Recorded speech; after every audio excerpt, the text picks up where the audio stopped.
आजकल लिखा होता है आप कैमरे की नज़र में हैं, यह पढ़ते ही व्यक्ति होशियार हो जाता है और गलत काम करने से परहेज करता है, जबकि ये इंसान द्वारा बनाया गया एक उपकरण मात्र है। हम भूल जाते हैं कि हम हर समय ईश्वर की नज़र में हैं और वहाँ की नज़र न खराब होती है न बंद होती है, न किसी के नियंत्रण में होती है, यानी बचने का कोई तरीका नहीं है। ध्यान रहे आप हमेशा ईश्वर की नज़र में हैं। एक चिड़िया ने मधुमक्खी से पूछा कि तुम इतनी मेहनत से शहद बनाती हो और इंसान आकर उसे चुरा ले जाता है, क्या तुम्हें बुरा नहीं लगता? मधुमक्खी ने सुंदर जवाब दिया, इंसान मेरा शहद ही चुरा सकता है, मेरी शहद बनाने की कला नहीं। एक छोटा सा बच्चा अपने दोनों हाथों में एक एक सेब लेकर खड़ा था। उसके पापा ने मुस्कुराते हुए कहा कि बेटा एक सेब मुझे दे दो। इतना सुनते ही उस बच्चे ने एक सेब को दांतों से कुतर दिया। उसके पापा कुछ बोल पाते उसके पहले ही उसने अपने दूसरे सेब को भी दांतों से कुतर दिया।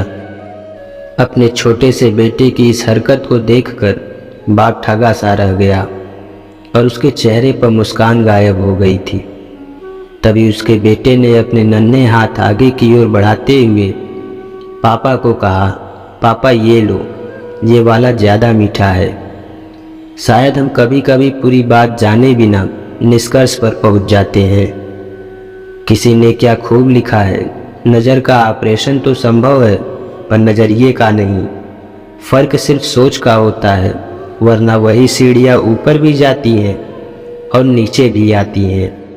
ऐसे काम करो कि हर कोई दुआ दे। दुआओं का कोई रंग नहीं होता, लेकिन जब ये रंग लाती है तो ज़िंदगी रंगों से भर जाती है।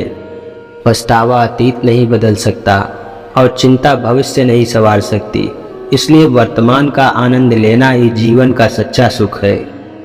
आशा और विश्वास कभी गलत नहीं होते, ये हम पर निर्भर करता है कि हमने किससे आशा रखी और किस पर विश्वास रखा।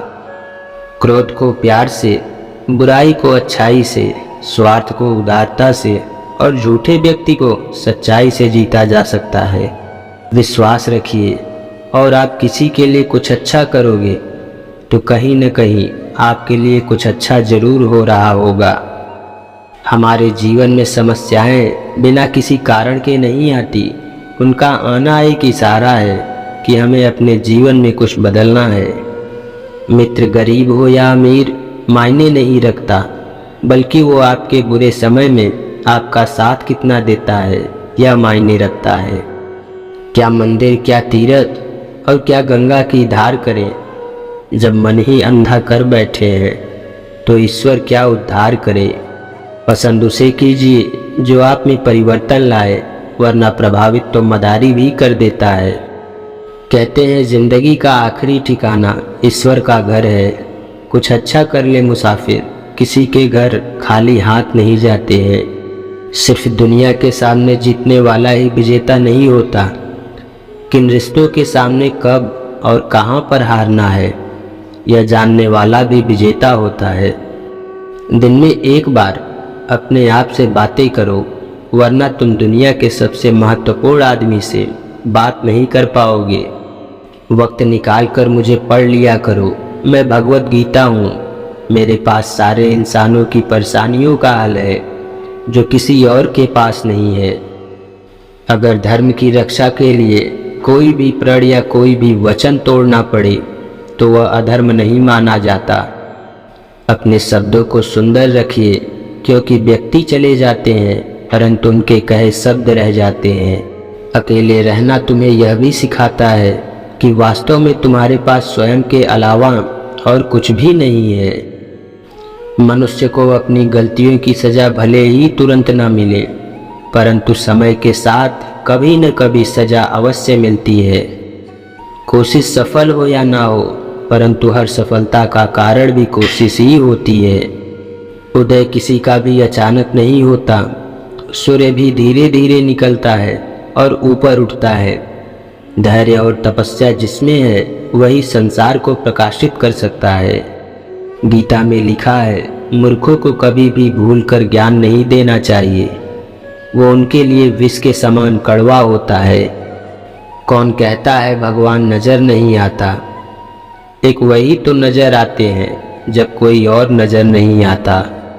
कर्मों का लिखा हर हाल में भुगतना पड़ता है। दुख बेचे नहीं जा सकते और सुख खरीदे नहीं जा सकते। एक शांत व्यक्ति का दिमाग दुनिया में सबसे ज्यादा मजबूत होता है। यदि तुम्हारे अंदर खुद को बदलने की ताकत नहीं है तो तुम्हारा कोई अधिकार नहीं कि तुम भगवान या भाग्य को दोष दो। हर छोटा बदलाव बड़ी सफलता का कारण होता है, इसलिए परिवर्तन से भयभीत नहीं होना चाहिए। आप वापस नहीं जा सकते और शुरुआत को नहीं बदल सकते, लेकिन आप जहां हैं वहीं से शुरू कर सकते हैं और अंत को बदल सकते हैं। प्रेम और विश्वास कभी नहीं खोना चाहिए, क्योंकि प्रेम हर किसी से नहीं होता और विश्वास हर किसी पर नहीं होता। अपने दुख में अपना सारथी खुद बनिए, क्योंकि इस युग में कोई कृष्ण नहीं मिलेगा।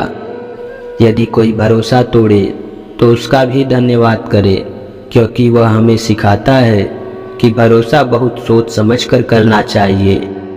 समझदार व्यक्ति जब संबंध निभाना बंद कर दे तो समझ लेना उसके आत्मसम्मान को कहीं न कहीं ठेस पहुंची है।